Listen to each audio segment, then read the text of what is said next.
It started with a folding table and a smile.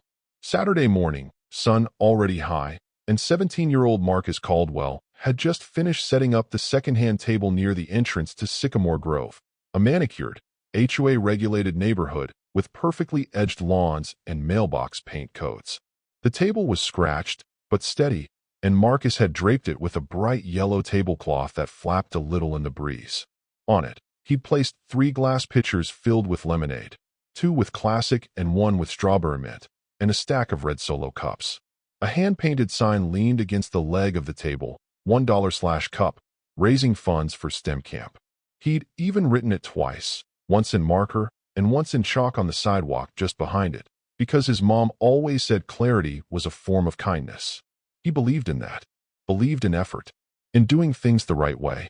By 10:20 a.m., he'd already sold 12 cups, mostly joggers and dog walkers, all pleasantly surprised that a teenager had chosen to do something productive with his weekend instead of gaming or sulking. Most offered encouraging words. "Good on you, young man. Hope you get there. My nephew does robotics too." The energy was warm. The air smelled of cut grass and lemon. For a while, Marcus felt like he belonged, like his work meant something beyond just quarters in a jar. That feeling lasted until exactly 11:03. A gray Lexus SUV slowed to a stop in front of his table. The driver's window rolled down, and behind the glare of oversized sunglasses sat a woman with meticulously styled hair and the kind of forced smile that didn't quite reach her eyes. "Hi there," she said, in a tone Marcus had only ever heard used with retail clerks and waiters. "Do your parents know you're selling things out here?" Marcus blinked, caught slightly off guard. "Yes, ma'am. My dad helped me mix the lemonade this morning. He's inside." Her smile sharpened, not wider, just thinner. "And you got HOA permission for this? This is common space. We can't have commercial activity without prior authorization." Marcus paused. "It's just lemonade. I'm raising money for a summer camp." The woman glanced at the sign, then at the chalk, then back at him. "I understand that. But this isn't a lemonade zone, okay? And it's really a liability issue if someone gets sick or slips on spilled sugar or whatever. I'll need you to pack this up." "I'm not breaking any laws," he said calmly. "There's no rule in the HOA book about temporary student fundraising." That made her flinch. She hadn't expected him to quote policy or speak so clearly. She leaned forward slightly. "What's your address, young man?" He told her. No shame, just facts. She wrote it down, then drove off. Marcus stood there a long moment after the car disappeared. Not angry, not scared, just disappointed. He'd done it all right. Made the lemonade himself. Gotten the table from the garage. Wrote a polite sign. Didn't blast music. Didn't block the sidewalk. He had a trash bag taped to the leg of the table and even had hand sanitizer for guests. He'd done everything the way a good neighbor should. By noon, he had packed up, not because he'd been forced, but because the flow had slowed and he needed a break. He went back inside his house, placed the jar of cash on the counter, and told his dad, "HOA's going to say something." His father, a tall man with salt at his temples and a face that had seen both boardrooms and backhands, just nodded. "Of course they will. Should I fight it?" His dad stirred his tea. "You shouldn't need to. But that doesn't mean you don't." Later that afternoon, the letter came. Plain envelope. HOA logo in the top corner. Marcus opened it at the table while his mother looked on. It was brief, direct. "You are being issued a fine of $75 for unauthorized business activity in a common area. Repeated violations may result in further action." There was no mention of context. No mention of the fundraiser. Just language that painted him as a problem. A rule breaker. His mother looked furious. His father didn't flinch. Marcus folded the letter in half and set it beside his jar of earnings. "I made $62, he said quietly. "Guess I'm still 13 short." His dad finally spoke. "Not exactly. You're rich in ways they don't see yet." That night, Marcus logged into the neighborhood portal and downloaded the HOA bylaws. All 79 pages. He highlighted every clause related to community rules, commercial activity, and temporary events. He drafted a formal appeal, cited 3 precedents from other neighborhoods, attached a screenshot of the community bulletin board, where someone had hosted a yard sale pop-up without punishment. He printed it all and placed it in a clean folder with his name typed on the front. He didn't tell his parents, not because he was hiding, but because he was preparing. Sunday passed quietly. But on Monday, the HOA secretary dropped off a second notice. Marcus opened the door himself. "I've already submitted my appeal," he said, "and I'd be happy to walk you through the sections that confirm I was in compliance." The secretary blinked, unsure how to respond to a 17-year-old who sounded like a municipal clerk. "Thank you," she muttered and left. That evening, Marcus's father placed a hand on his shoulder. "You know," he said, "when I founded the department, it was to make sure no one's future could be priced out or intimidated into silence." Marcus looked up. "I know." His dad smiled faintly. "Then it sounds like you're right on track." By Wednesday, the file Marcus submitted to the HOA office was still sitting in the bottom tray of the administrator's inbox, unread. Tucked behind a stack of unpaid landscaping fines and pool pass applications, his appeal, titled neatly in bold font, Re. Lemonade Stand Fine, Code 6.12 Challenge, waited like a truth someone wasn't ready to hear. The office assistant, a college sophomore named Danny, noticed it twice and moved it once, but no one from the board picked it up. She didn't ask why. HOA politics, she had learned quickly, had a lot less to do with rules and a lot more to do with power. And power, in neighborhoods like Sycamore Grove, often walked with a limp and smiled through clenched teeth. Meanwhile, Marcus went to school. He kept his head down, but his mind sharp. He watched as whispers began to crawl down locker rows and classroom chairs. "Is it true they fined you for selling lemonade?" someone asked during gym. "My mom saw your dad in the paper once," another girl said during lunch. Marcus didn't respond much. Not out of fear, out of focus. He was letting the silence stretch long enough for the story to write itself. The real wave broke Thursday morning, when his neighbor, a freelance writer named Denise Hall, posted a thread on Twitter. She'd passed by Marcus's stand that day and bought a strawberry mint cup, watched the interaction with the woman in the Lexus, and had since followed the fallout quietly. But she'd had enough. Her thread started simply. HOA fines black teen for lemonade stand fundraiser. They didn't ask why he was raising money. They just assumed he didn't belong. And then she posted the photo she'd taken. Marcus smiling behind the table, sun on his forehead, red solo cup in hand. The thread exploded. Retweets poured in. Comments followed. Journalists reached out. News vans showed up. And by Friday morning, a local TV station had set up just outside the entrance to Sycamore Grove. The board was not pleased. They hadn't expected this. They'd assumed the boy would fold. They expected quiet compliance, not nationwide scrutiny. The president of the HOA, a man named Gregory Harlow with an unsettling fondness for business casual polo shirts and phrases like, "Let's keep this civil," called an emergency meeting. It was not open to the public, but people talked anyway. Liza from Lot 7 sent screenshots to her sister. Raymond, the UPS driver whose daughter had gone to the same middle school as Marcus, posted in the community Facebook group. "Seems like we got a PR problem growing faster than we can cut the grass." Even old Mr. Jimenez, who barely used a phone, told his barber, "The boys got them spinning now." Marcus stayed quiet. His parents did too. Until Friday night. The HOA delivered a formal summons. Marcus was to appear before the board for a compliance review, scheduled for the following Tuesday. The letter was framed as a chance to explain the misunderstanding, though everyone knew it wasn't an invitation. It was an attempt to regain control. Marcus didn't flinch. He sat at the kitchen table, reading the paper aloud, while his dad sliced lemons. "They think this meeting's for me," Marcus said. His father didn't look up. "Then let them think." At school on Monday, Marcus was pulled from class. The assistant principal wanted a word. Apparently, the superintendent had received a call. A news station planned to feature Marcus in a weekend segment on youth entrepreneurship and systemic gatekeeping.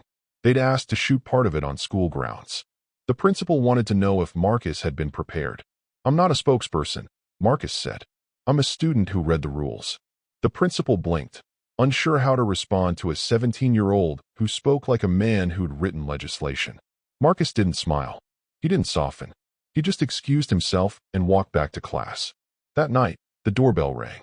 It was the woman from the HOA, the same one who had first rolled down her window to question the lemonade stand. She stood with a clipboard in hand and a look on her face like she wasn't used to being the one who had to ask. "I wanted to speak to your parents," she said. Marcus stepped aside. His mother entered the room. His father followed. And then silence filled the space like water. The woman cleared her throat. "I think I think there may have been some miscommunication. Did we misquote your fine? His mother asked. No. It's just that, with the attention this has received, we'd like to offer a resolution. Quietly. And what kind of resolution are you proposing? His father asked. She hesitated. A wave fine. Perhaps even an apology. But without any, continued Press. We feel that would be in everyone's interest. Marcus stood. He hadn't spoken yet. But now he did. I didn't start any of this to prove a point, he said. I just wanted to earn my way to STEM camp. You assumed I couldn't. You assumed I didn't belong in this neighborhood. You fined me because you thought you could. That's not. He raised a hand. Not loud. Just firm. I submitted an appeal through your portal. It's been 5 days. No reply. I'll make sure that's addressed. It already is, he said. By the public. By the law. By the truth. She stood there, lips pressed in a thin line. His father stepped forward, silent until now. I built the state's Department of Commerce from the ground up. You can look it up. I helped draft the very small business protections your HOA is now violating. So if you want this quiet, you've come to the wrong house. The woman left. Marcus closed the door. Behind him, his mother exhaled for the first time in an hour. You know they'll backpedal now, she said. I don't want them to backpedal, Marcus replied. I want them to change direction. By the time Tuesday evening rolled around, the meeting room in the Sycamore Grove Community Center was filled past fire code. Some sat in the rows of stiff, plastic chairs the HOA had arranged. Some leaned against the walls, arms crossed. Others stood outside, looking in through the glass, the sound from a cracked window their only way to follow what was about to unfold. A news van idled half a block away. No cameras inside yet. The board had denied media access, but reporters were present in plain clothes, pens in hand, phones in pockets. It wasn't just a neighborhood issue anymore. It had become a case study, a symbol, a mirror. Marcus walked in 5 minutes early, calm in a navy button-down, jeans, and sneakers cleaned just for the occasion. His parents walked behind him, not shielding him, not guiding him, simply walking with him, like they always had. His father's posture was quiet steel, his mother's gaze the kind that could silence a storm. Marcus carried a brown folder under his arm, labeled plainly with his name. He took a seat in the front row, placed the folder on his lap, and waited. The board called the meeting to order at exactly 6 p.m. The room hushed. The president of the HOA, Gregory Harlow, cleared his throat and leaned into the microphone with the manufactured sincerity of a man who'd practiced his lines in the mirror. We're here this evening to resolve a concern that has drawn quite a bit of attention, both inside and outside our community. Young Mr. Caldwell was cited for an infraction of our neighborhood bylaws pertaining to commercial activity conducted in a common area. We've since become aware of some context that complicates that matter. Complicates. That word sat sour in the air. He looked at Marcus. Mr. Caldwell, if you'd like to make a statement, we'll hear it now. Marcus stood. Not rushed. Not dramatic. Just steady. He opened the folder, removed one sheet, and read without stumbling. Section 6.12 of the Sycamore Grove Covenant restricts unlicensed commercial activity in communal spaces unless the event is temporary, charitable, and non-disruptive to residential traffic. On the day in question, my lemonade stand was a temporary setup lasting 4 hours. It was explicitly charitable. I was raising funds for an educational program. I received no complaints of disruption, no citations regarding littering or noise, and no other disciplinary notice until I was issued a fine. He paused. Furthermore, in the past year, this board has not enforced this same clause in multiple other instances, including but not limited to a wine and cheese pop-up outside Lot 23, a paid yoga class in the green space by the pool, and a garage sale with signage on community fencing. A soft murmur rippled through the room. Marcus continued. It seems selective enforcement has occurred, and in this case, it targeted a teenager who happens to be black and visible in a predominantly white neighborhood. You find me not because of a rule. You find me because I didn't look like I belonged. The room went silent. Harlow shifted in his chair. Marcus folded the paper, placed it back in the folder, and sat down. His father didn't speak. He didn't need to. Everyone in the room could feel the lineage in the way Marcus had spoken, the way he carried the law in his chest and the clarity in his throat. This wasn't just a teenager with facts. This was a son raised by a man who had helped design the very language being quoted. Gregory fumbled for a response. "Thank you for that very detailed statement. We appreciate your passion and diligence, and the board will certainly take it into consideration. However, we must also consider the broader implications of activity in shared spaces. Uniformity, safety, respect," Marcus's mother said, not loudly, but with enough edge to freeze the breath in the back of Gregory's throat. "That's what you forgot." He blinked. "Excuse me. You remembered the word uniformity. You remembered commerce. But not once, on the day you find him, or in this meeting, have you said respect. Not to him. Not to us.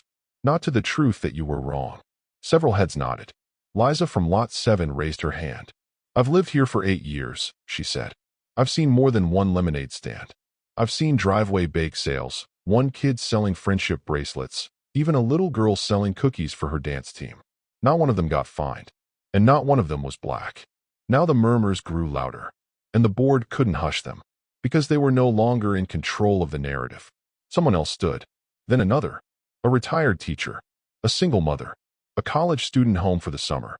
They spoke about assumptions, about how silence had always protected the board's power, about how Marcus had shattered that silence with nothing more than civility and receipts.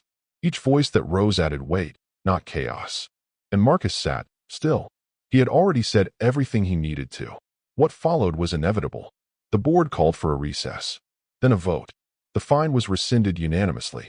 But that wasn't the end, because Marcus's father finally rose. He walked to the microphone, looked out across the room, not in anger, but in caution. The kind of caution that comes from building something in a system not meant for you. "My son didn't learn this in school," he said. "He learned it at our kitchen table. The same kitchen table where I wrote the first policy proposals for the State Department of Commerce. Where I spent years making sure that kids like mine didn't need to ask permission to be respected." He turned to the board. "You didn't break a rule. You broke trust." Then he looked back at the crowd. "And now you have a choice. Keep hiding behind bylaws and titles, or look your neighbors in the eye and start over. My family doesn't need this apology, but your community does." He stepped away, and for the first time all evening, Gregory Harlow had nothing to say. The meeting ended, but the story didn't. That night, a reporter tweeted a single photo, Marcus standing beside his father, folder in hand, backlit by the word justice in graffiti chalk written by kids on the sidewalk outside the building. The caption read, "A lesson in policy and pride." And across the country, people read it. The news traveled farther than anyone expected.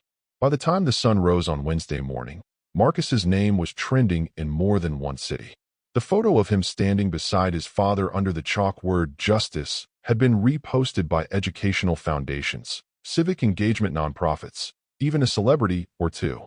But none of it had been part of a plan.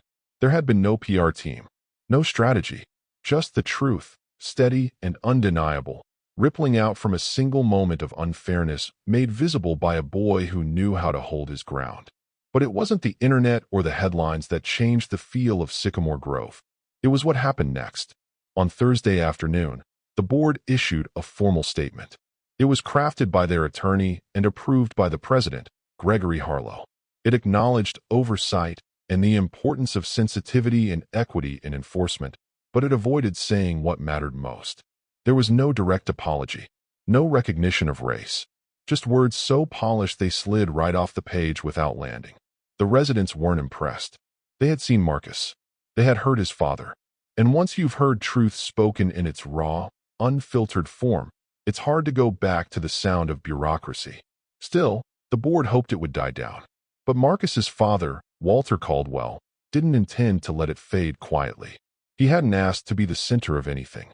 He hadn't wanted cameras or questions. For most of the years they'd lived in Sycamore Grove, Walter had kept to himself. Not cold, just private. He waved to neighbors, paid dues on time, shoveled snow without complaint. But he had never once attended a board meeting, never joined a committee, never introduced himself as anything more than Marcus's dad. That was intentional, because Walter knew what happened when powerful black men walked into rooms without permission. They got labeled, misunderstood, feared. But now, the HOA had left him no choice. They had written the invitation in ink, and Walter had accepted it with the dignity of a man who had spent 3 decades choosing when to speak and when to be silent. On Friday evening, he sent a letter to every mailbox in the neighborhood. It was printed on simple cardstock. No header, no title, just words. He introduced himself, formally, for the first time. Founder and former director of the State Department of Commerce. Economic advisor. Veteran. Husband. Father. Neighbor. He wrote, "I did not raise my son to demand respect. I raised him to deserve it." He acted with the restraint of a seasoned mediator, and yet it took national attention for his voice to be heard. That is not a failing of the law. It is a failing of the culture in which that law operates. Then he invited them to something unexpected. A town forum, hosted not by the HOA, but by him. Open to all. Topic: Justice and Assumption. What fairness looks like in neighborhoods like ours. The location was the Sycamore Grove Community Center. The date, 1 week later. The RSVP list filled within 24 hours. Not everyone was thrilled. There were mutters from a few of the old guard. Neighbors who believed race only matters if you bring it up, who whispered about agendas and division. But they came anyway, because the wind had shifted and nobody wanted to be on the wrong side of it again. The evening of the forum, people arrived early. There were name tags at the door. No titles, just names. Marcus sat near the back, dressed in a hoodie and jeans, trying to keep a low profile. He was watched by everyone, not as a curiosity now, but as a symbol. The kid who didn't shout, but changed things anyway. Walter Caldwell took the podium at 6:05 p.m. No notes, no slides, just a room full of neighbors and a voice like polished stone. "When I founded the Department of Commerce," he began, "I did so to help communities grow with dignity." That word, dignity, is different than fairness. Fairness is rules. Dignity is how you enforce them. The room was quiet. Still, I moved my family here because I believed this was a place where my son could grow with that dignity. But I was wrong. Not entirely. Just enough. Enough that a boy trying to earn his way to camp was treated like a threat to a sidewalk. Someone coughed, awkwardly. A few heads lowered. Walter continued, "I am not here to attack this community. I am here to remind it of its promise. You are better than this. And it's time to start proving it.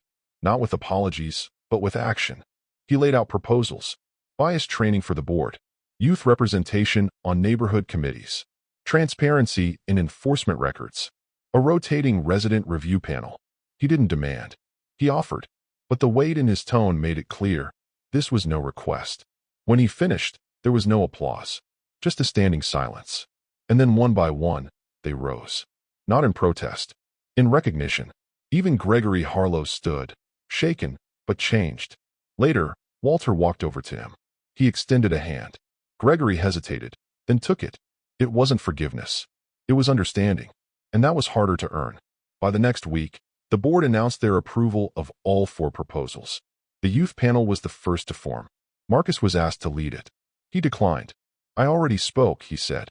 "Let someone else now." Instead, he nominated a girl named Alina, 15, sharp as a tack, quiet like he was. She'd watched the whole thing from the back row and taken notes. Marcus saw himself in her. She accepted. Meanwhile, the lemonade stand reappeared. Same table, same yellow cloth. But this time, it was hosted by the HOA itself. All proceeds went to a fund for student enrichment. And the sign read, in bold, "Inspired by Marcus. Led by us all." The video wasn't supposed to go viral.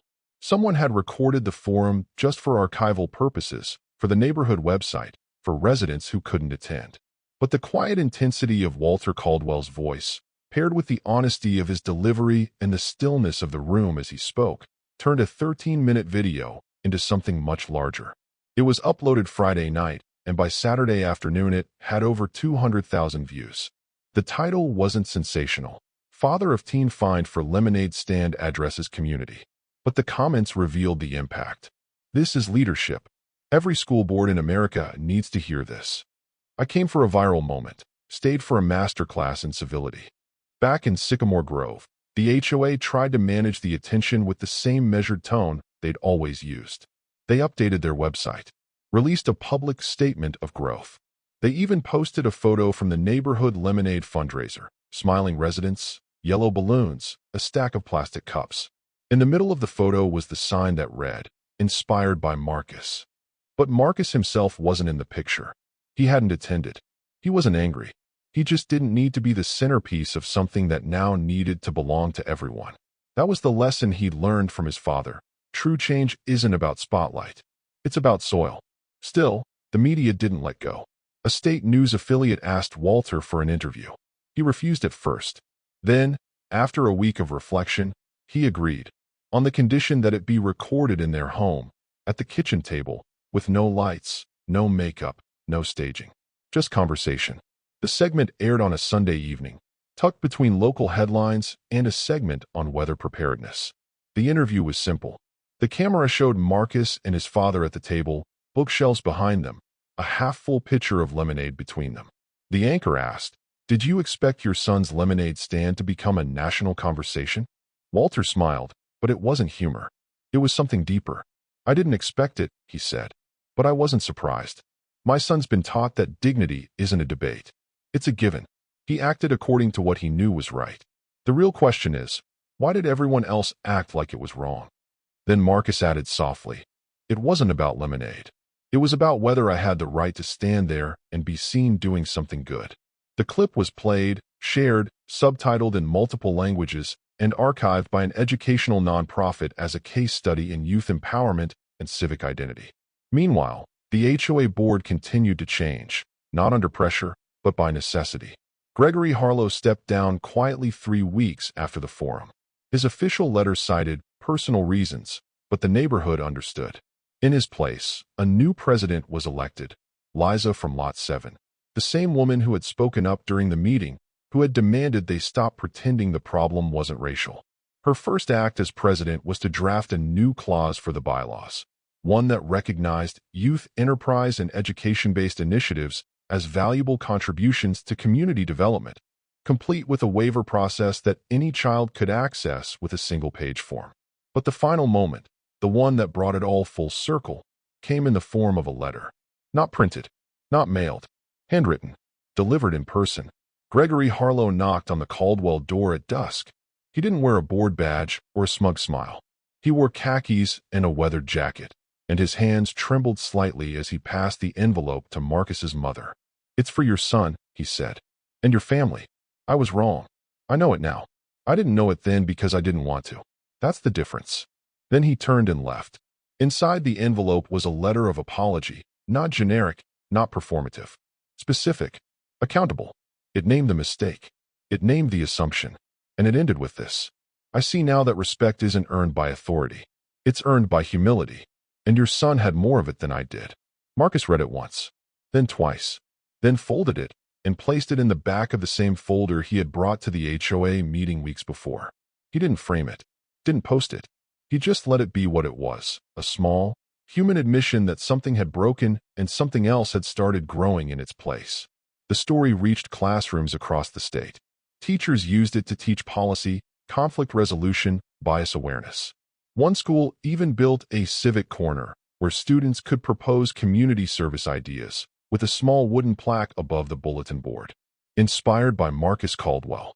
Marcus didn't visit that school, but he wrote them a letter, told them to ask questions, told them not to wait for permission to stand tall, told them to bring lemonade. At home, life returned to its rhythm. Marcus went back to his schoolwork. His parents went back to their routines. The yellow cloth was folded and tucked in a drawer, and the old lemonade table now sat in the garage with a new coat of paint, just in case someone else needed it. But something had shifted in the neighborhood. You could feel it on the sidewalks, where more kids now rode bikes without being watched suspiciously. You could hear it at board meetings, where new voices spoke louder, clearer, more confident. And you could see it at the next summer picnic, where a dozen lemonade stands popped up, not one of them fined. Marcus didn't set up a booth that time.